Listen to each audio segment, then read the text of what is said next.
Wala sa mga salita ni Denver o kahit sino man ang tumama sa kanyang tenga. Dahil ang kanyang atensyon ay nakatutok sa mga hiyas.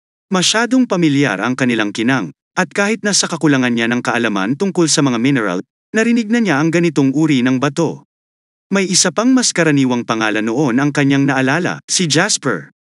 Gayunpaman, ang ikinatuwa niya ay hindi ang hiyas mismo. Pagkaraan ng ilang saglit, isinara ng prinsipe ang kahoy na kahon at tuwang-tuwang nagtanong tungkol sa mga labi na hinukay mula sa minahan.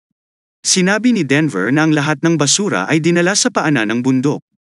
Hindi lubos na naunawaan ni Denver ang implikasyon ng tanong ng prinsipe at ipinaliwanag na maingat nilang sinala ang mga mineral na iyon. Ang iba ay masyadong mahina ang kalidad o kaya ay nabasag sa panahon ng proseso ng pagmimina, na ginagawa itong hindi angkop na gawing mga hiyas. Ngumiti si Roland at umiling, sinabi kay Denver na maaaring ang mga bagay na iyon ang tunay na kayamanan. Agad namang natigilan si Denver. Hindi na nagpaliwanag pa si Roland, dahil sa panahong ito, maging ang paggawa ng bakal ay isa ng mahirap na hamon, lalo na ang pagpino ng purong aluminyo. Ang pangunahing bahagi ng dust bore ay aluminum oxide. Gayun din, bilang isang produkto ng paghahanap ng bauxite, ito ay isang malakas na indikasyon na ang lugar ay mayaman sa mga elemento ng aluminyo at parehong ang lupa at bato ay maaaring gamitin bilang mga hilaw na materyales para sa pagtutunaw ng aluminum. Ang mga gamit ng aluminyo ay malawak, kahit ito ay may mababang densidad. Ito ay maaaring tunawin at isang mahalagang pangunahing materyal para sa hinaharap na teknolohiya ng aviation. Ang mga sasakyang panghimpapawid at malalaking armas na maaaring maging posible sa hinaharap. Mukhang nangangailangan ng ilang pagsasaayos ang mga plano ni Roland. Samantala dahan-daang lumapit ang barko sa pier hanggang sa makalabas si Tilly sa cabin. Nang makita ang pier ay puno na ng mga mangkukulam na dumarating upang bumati sa kanya. Si Molly ang unang sumugod para yakapin. Naiinggit na sinabi ni Honey na gusto rin niya ng yakap. Lumapit din si Andrea para yamakap, kasunod ang iba pang mga mangkukulam. Isang tawa ang bumungad sa karamihan at nakita ang taimtim ng ngiti sa mga mukha ng lahat. Naramdaman ni Tilly na medyo nawala din ang depresyon na nananatili sa kanyang puso sa loob ng ilang araw. Anuman, ang lugar na ito ay ang kanyang tahanan, isang bansang itinayo ng mga mangkukulam. At si Camila, ang manager habang wala si Tilly, ay pinagmamasdan si Tilly, na napapaligiran ng bawat isa at nakangiti, na nagsasabing kailangan niyang i-report ang sitwasyon kay Tilly. Ang mga mangkukulam ay interesado sa hangganan ng bayan at lahat ay nagtanong ng maraming katanungan. Tumugon si Tilly sa mga tanong at alalahanin ng lahat hanggang sa nakita ng mga mangkukulam na inilapag ang large crates, na naglalaman din ng mga libro. Curious na tinanong ni Molly kung ano ang mga ito. Tanging mga mangkukulam na nakapunta sa border town ang nakakita ng mga nakakatakot ngunit pamilyar na librong ito. Pinalakpak ni Tilly ang kanyang mga kamay, hiniling ng tumahimik sa bawat isa, saglit at inihayag na regalo ito ni Prince Roland sa lahat. Kabilang ang mga manual para sa pagbabasa at pagsusulat, pangunahing matematika at agham. Sa madaling salita, sila ay mag-aaral. Karamihan sa mga mangkukulam ay mukhang tuliro, ngunit sinabi ni Tilly na ito ang tanging shortcut para sa bawat isa upang mapahusay ang kanilang mga kakayahan. Gayunpaman dumating din si Kidlat sa pier, na binabanggit na ang pagpapalago ng edukasyon ay hindi madaling makamit. Nangangailangan ito ng malaking puhunan ng pera at oras, ibig sabihin, pansamantalang mawawalan ng lakas paggawa ang teritoryo, at hinihiling nito sa mga pinuno na ipatupad ito sa mahabang panahon. Tumango si Tilly bilang pagsang-ayon. Ngunit ang pagbabagong dulot nito ay kahanga-hanga, hindi lamang para sa mga ordinaryong tao, ngunit higit pa para sa lahat. Ito ay isang bagay na nasaksihan ni Tilly sa border town.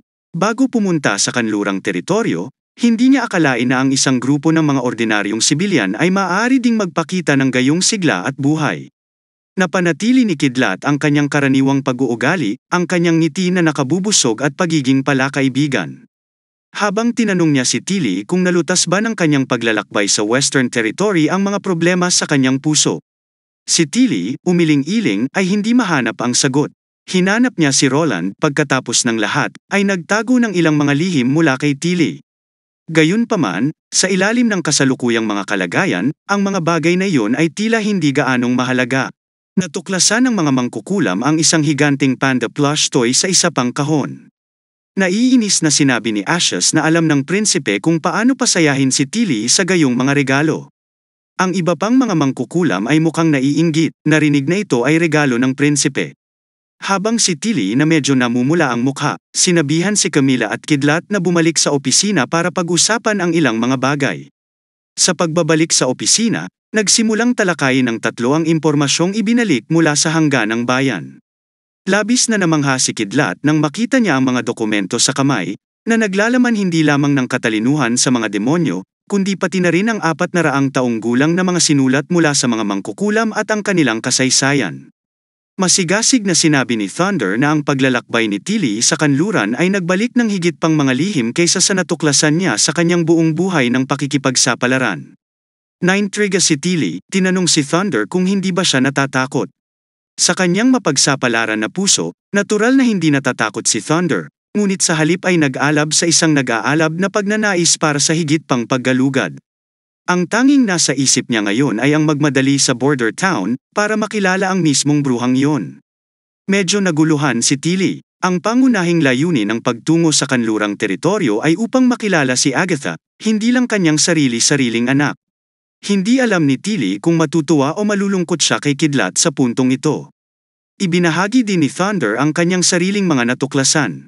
Sa kanyang pinakahuling paglalakbay, bumalik siya sa baybayin ng dagat, isang bangin, sa gitna ng tubig dagat ang naghati sa ibabaw ng dagat at 2 eroplano. Ngunit ang mga barko lamang ang maaaring malayang maglakbay dito. Ang mas hindi kapanipaniwala, nasaksihan nila ang buong proseso ng pagtaas ng tubig. Sa pagkakataong ito, unti-unting tumaas ang bilis ng daloy ng tubig dagat, sa wakas ay umaagos sa mababang punto, tulad ng pagbagsak sa isang bangin. At kung hindi dahil sa lingkod ng putik ni Molly na nagpoprotekta sa barko, malamang na nahati ito sa kalahati sa mismong lugar. Pilit nilang pinahit ang manibela. Isang malakas na hangin ang umihip sa sandaling iyon, kaya ang barko ay hindi umusad at nahulog sa mga bangin. Noon lamang nila natuklasan ang katotohanan tungkol sa mga pagtaas ng tubig o high tide. Nagkomento si Tilly na sinalungat lamang nito ang Loika.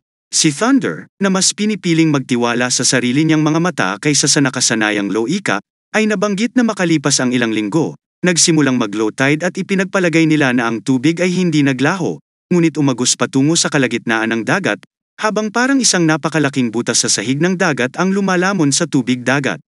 Siyempre, lahat ito ay mga haka-haka lang ni Kidlat. Pagkatapos ng lahat, walang nakakita kung ano ang hitsura ng aktwal na seabed. Ngunit may isang bagay na lubos niyang inaalala. Bakit ang karagatan ay tinatawag na Vortex Sea?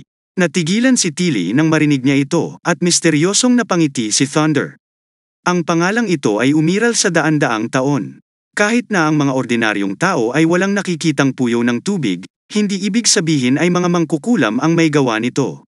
Nang banggitin lamang ni Tilly ang kasaysayan at mga mangkukulam mula 400 taon na ang nakalilipas, napagtanto ni Thunder na ang pangalang ito ay maaaring naipasa mula sa panahong iyon. Tumango si Tilly, sa pag-aakalang maganda ang sinabi ni Thunder, ngunit wala silang kakayahang mag-imbestiga pa, pati na rin ang mga mangkukulam sa Schlumberger Island.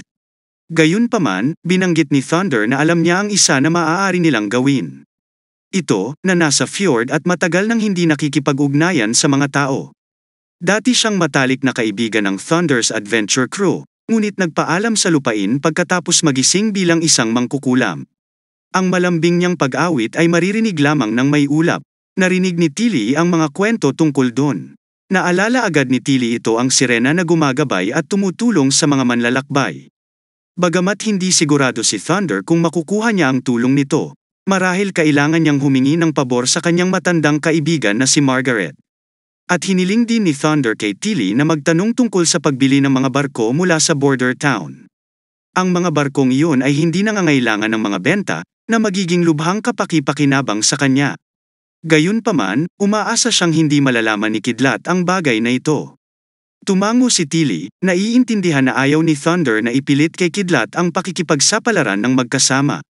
Sa lungsod ng Neverwinter. Samantala sa Changga District Dock, 2 konkretong barko ang nakadaong at maraming tao ang nakapila. Si Kay, na nakatingin sa kanyang 2 kaibigan, ay nagtanong kung bakit hindi sila tumutuloy. Bakit sila pupunta sa ibang lugar? Sinasabi ni Tigre Claw, na ang pagtatrabaho sa bayan sa hangganan ay nagbabayad ng higit pa kaysa dito. Tinapik niya ang snake phone. Sinabi na kapag nakaipon sila ng sapat na pera, maaari pa silang bumili ng bisikleta. Tumango si Snake Phone bilang pagsang-ayon habang nakatitig sa kanya si Kay. Sumang-ayon si Snake Phone kay Tiger Claw na kumita ng mas malaki sa border town, ngunit ang kanyang tunay na layunin ay mas malapit ito kay Paper. Pagkatapos ay nagbigay si Roland ng ilang mga tagubilin kay Petrov. Tinapik si Petrov sa balikat. Sinabi sa kanya ni Roland na pagkatapos niyang umalis, ang lugar ay ibibigay sa kanya, pinapayuhan siyang gumawa ng mabuti. Dahil kung hindi magiging katapusan na niya bilang pagiging executive officer ng distrito ng Changga.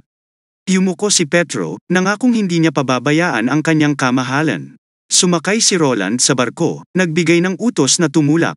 Dahil ang barko ay pagod, ito ay umaalingaw-ngaw, at dahan-dahan itong umalis sa pampang patungo sa hangganang bayan. Habang nasa barko, ay tiningnan ni Roland ang distrito ng Changga. Isang linggo na lang ang natitira sa OpenSiba, siya ay komportable sa paghawak ng palakol. Sa ngayon, ang pinakamahalagang bagay ay ang produksyon ng agrikultura. Hanggat mayroon silang sapat na pagkain, magiging maayos ang lahat. Binanggit ni Nightingale na ang mga buto ay napabuti ng Leaf at kasama ang ministro ng agrikultura. Ang gawaing pagtatanim sa tagsibol ay tiyak na magiging maayos. Bilang karagdagan dito, ang OpenSiba sa winter ay may huling highlight na inaasahan. Pagbalik sa hangganang bayan, agad na tinungo ni Roland ang Crimson Water River Dockyard kasama si Nightingale. Nang makitang lumitaw si Roland, agad na kumaway si Anna sa kanya. Iniulat ni Anna ang kanyang trabaho kay Roland. May mga bagay na hindi naging maayos. Nagkaroon ng ilang mga problema tulad ng malaking bahagi ng barko ay na-deformang sa gilid. Propeller leakage, ang barko ay tumigilid sa isang gilid matapos hinangin ang tulay at ang Mama Merrill ay hindi may-lock ang canyon.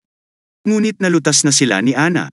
Nagulat si Roland. Si Anna ay namulaklak sa isang matingkad ng ngiti, pagkatapos ay nagsimulang ipaliwanag ng isa-isa kung saan lumitaw ang mga problema. Ano ang naging sanhi ng mga ito at kung paano niya nalutas ang mga ito? Napatingin silang dalawa kay Anna, hindi makapagsalita ng matagal. Talagang kahanga-hanga si Anna. Tinanong ni Anna si Roland kung may pangalan ang barko. Sinabi ni Anna na ang mga unang sundalo ng army ay dumarating upang makita ang barko kada ilang araw, kahit na nagpapaligsahan upang iukit ang kanilang mga pangalan sa tulay. Biglang naalala ni Roland ang bagay na ito. Kahit na ipinangako niya na ang taong may pinakamahusay na kasanayan sa artilleria ay maaaring ang isang barko na ipangalan sa kanya, ang barkong ito ay isang eksepsyon para sa. Ang pangalan ng unang leader ay hindi lamang kumakatawan sa barko mismo, ngunit kinakatawan din ang klase at uri na ito. Nakangiti siya habang sinasabing hindi niya maibibigay ang karangalang ito sa iba. Kaya't tatawagin natin itong Roland, ang unang barkong pandigma na Class Roland. Sa isang lihim na silid, pinag-aaralan ng Tasset at ng kanyang intelligence department ang pinakabagong impormasyon. Ang katalinuhan na kanilang nakolekta ay isinulat, ngunit ang kabisera ng hari ay nagpadala ng isang fleet ng 500 katao upang harangan ang Crimson Water River, kabilang ang 4 na barkong pandigma at 200 ganap na armadong mga gwardya. Naniniwala sila na sinadya ni Timothy na hadlangan ang ruta ng kalakalan at putulin ang supply ng mga materyales sa mga kanlurang rehiyon. Medyo mabigat ang loob ni Tessa. Hindi ito magandang balita. Ang mensaheng ito ay kailangang iulat kaagad sa kanyang kamahalan. Maya-maya pa, ang tunog ng mga pakpak ay nagmumula sa hardin. Isang puting falcon ang pumasok sa silid. Ito ay isang mensahe mula sa kanyang kamahalan. Inalis ni Tasset ang note, ibinuka ito at mabilis na binasa ang nilalaman ng sikretong mensahe. Ang kanyang puso ay nagbigay ng marahas na kabog.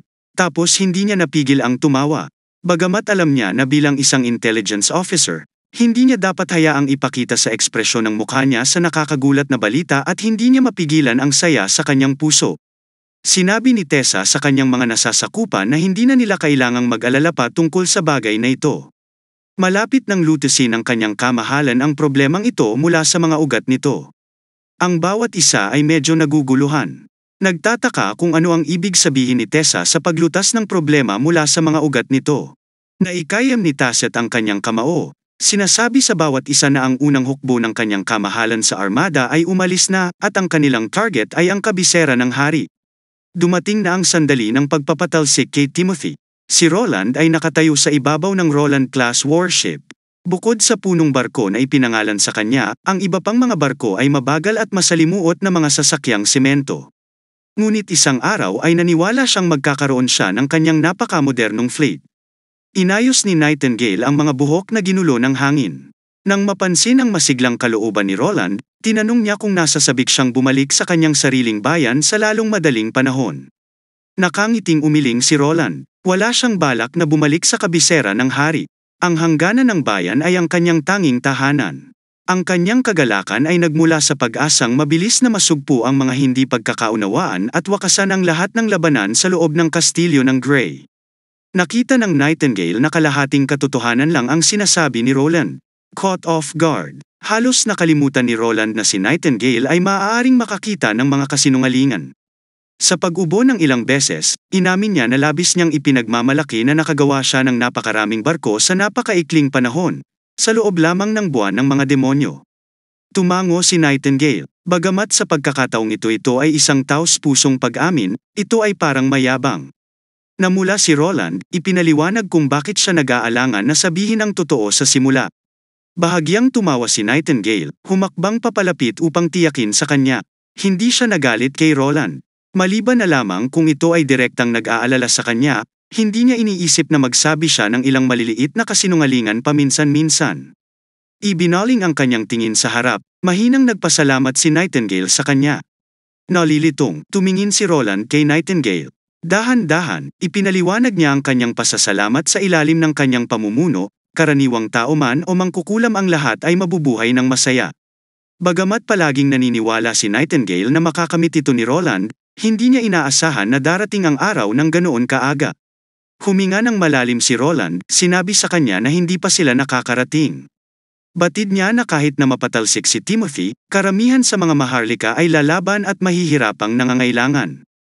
Ang ganap na pagkakaisa ng Grey Castle ay maaaring tumagal pa ng ilang taon, marahil ay mas matagal kaysa sa hindi inaasahan noon ni Nightingale. Sa malumanay na boses, inamin niya na talagang nag-aalala siya kung mabubuhay siya upang masaksihan ang araw.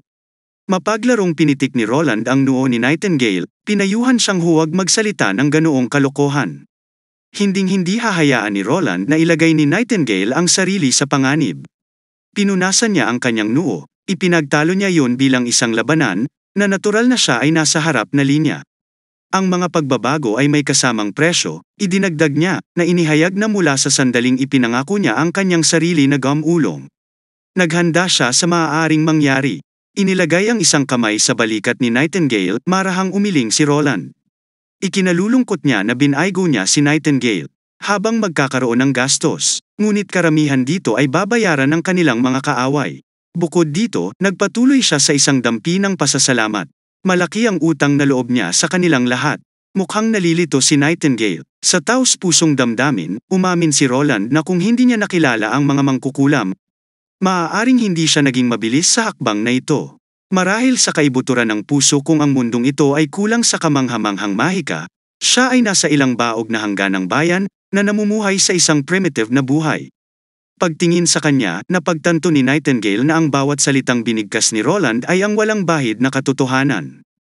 Biglang bumaba mula sa langit sina Lightning at Maisie, lumapag sa tabi ni Roland at Nightingale. Papalapit na ang kidlat na 20 kilometro ang layo para sa mga single-masted na barko. May mga sagwan ang mga ito sa magkabilang panig at kamukha ng mga barkong may ulo na binanggit sa mga ulat ng katalinuhan. Ang kidlat ay kumidlat, na sinasabi, ngunit wala siyang nakitang anumang maiinit na hugis na mga estatwa. Tinatapik ang kanyang ulo, paliwanag ni Roland. Ang ulo ng lawin ay malamang na tumutukoy sa ramang prow sa ilalim ng tubig. Sabihan si Kidlat, patuloy na subaybayan ang mga ito at manatiling ligtas.